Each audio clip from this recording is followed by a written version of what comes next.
السلام علیکم۔ میری آج کی کہانی دردناک اور سچی جذباتی کہانی ہے جو انسان کو والدین کی بے لوث محبت اور اپنی غفلت کا احساس دلا کر آنکھوں میں آنسو لے آتی ہے۔ شام کا وقت تھا، کمرے میں گہرے سائے پھیلے ہوئے تھے۔ 80 سالہ بوڑھے احمد صاحب کھڑکی کے پاس بیٹھے باہر دیکھ رہے تھے۔ ان کے ہاتھ بڑھاپے اور بیماری کی وجہ سے ہلکے ہلکے کپکپا رہے تھے۔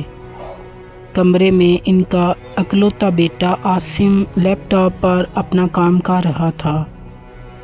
عاصم ایک بڑی کمپنی میں مینیجر تھا اور اکثر کام کے دباؤ کی وجہ سے چڑچڑا رہتا تھا۔ اچانک کھڑکی کے باہر ایک چڑیا آ کر بیٹھی۔ احمد صاحب نے کانپتی ہوئی انگلیوں سے اشارہ کیا اور بیٹے سے پوچھا، عاصم بیٹا وہ کیا ہے؟ عاصم نے بغیر سر اٹھائے سرسری انداز میں کہا، ابو وہ چڑیا ہے۔ کچھ منٹ گزرے، احمد صاحب نے دوبارہ کھڑکی کی طرف دیکھا اور سادگی سے پوچھا، بیٹا وہ کیا ہے؟ عاصم نے اس بار تھوڑے غصے سے لیپ ٹاپ کی اسکرین سے نظریں ہٹائیں اور کہا، ابو ابھی تو بتایا وہ چڑیا ہے، آپ بار بار ایک ہی بات کیوں پوچھتے ہیں؟ احمد صاحب خاموش ہو گئے۔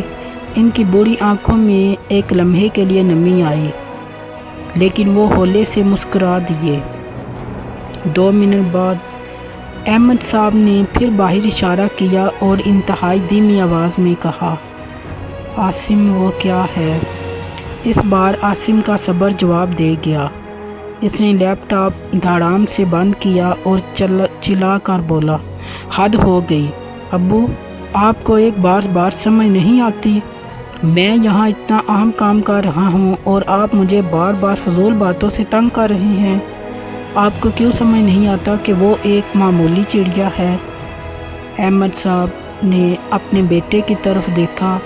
ان کے چہرے پر کوئی غصہ نہیں تھا، بس ایک گہری خاموشی اور بے بسی تھی۔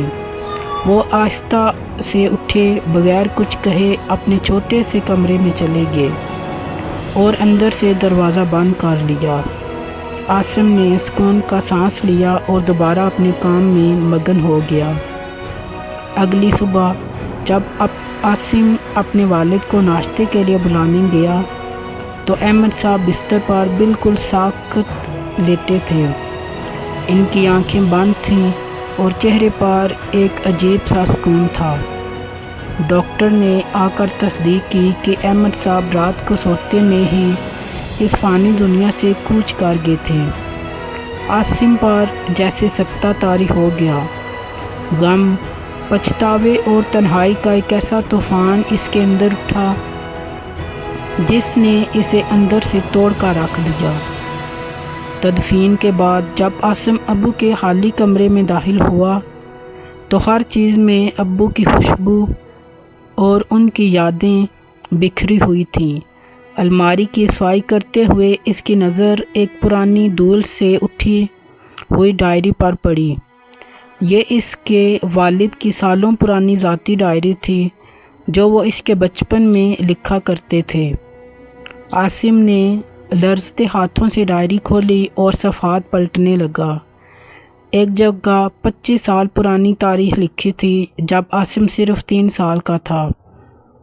اس صفحے پر لکھا تھا، آج میرا 3 سالہ بیٹا عاصم میرے ساتھ ایک پارک میں بیٹھا تھا۔ وہاں ایک چڑیا آ کر بیٹھی۔ عاصم نے مجھ سے پوچھا، پاپا یہ کیا ہے؟ میں نے کہا، بیٹا یہ چڑیا ہے۔ اس نے یہی سوال مجھ سے 1، 2 یا 3 بار نہیں بلکہ مسلسل 21 بار پوچھا اور میں نے ہر بار اسے گلے سے لگایا، اس کا ماتھا چوما اور مسکرا کر جواب دیا، یہ چڑیا ہے میرے بچے۔ مجھے اس کی معصومیت پر ذرا بھی غصہ نہیں آیا، بلکہ ہر بار میرا دل اپنے بیٹے کی محبت سے بھر جاتا تھا۔ اے خدا، مجھے اتنی ہمت دینا کہ میں اپنے بیٹے کا ہمیشہ ایسے ہی خیال رکھ سکوں۔ ڈائری کے وہ الفاظ پڑھتے ہی عاصم کے پیروں تلے سے زمین نکل گئی۔ اس کے ہاتھ سے ڈائری چھوٹ کر گر گئی۔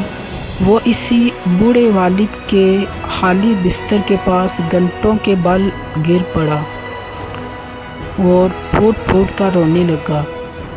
اس کی دردناک چیخیں کمرے میں گونج رہی تھیں۔ ابو مجھے معاف کر دیں، آپ نے مجھ سے 21 بار پوچھا تھا اور میں آپ کے 3 بار پوچھنے پر بھی صبر نہ کر سکا۔ ابو ایک بار واپس آ جائیں، آپ 1000 بار پوچھیں، میں 1000 بار بتاؤں گا، خدا کے لیے ایک بار واپس آ جائیں۔ لیکن اب بہت دیر ہو چکی تھی۔ وہ کمرہ بالکل خاموش تھا اور وہاں صرف ایک پچھتاتے ہوئے بیٹے کی چیخیں تھیں جنہیں سننے والا اب اس دنیا میں کوئی نہیں تھا۔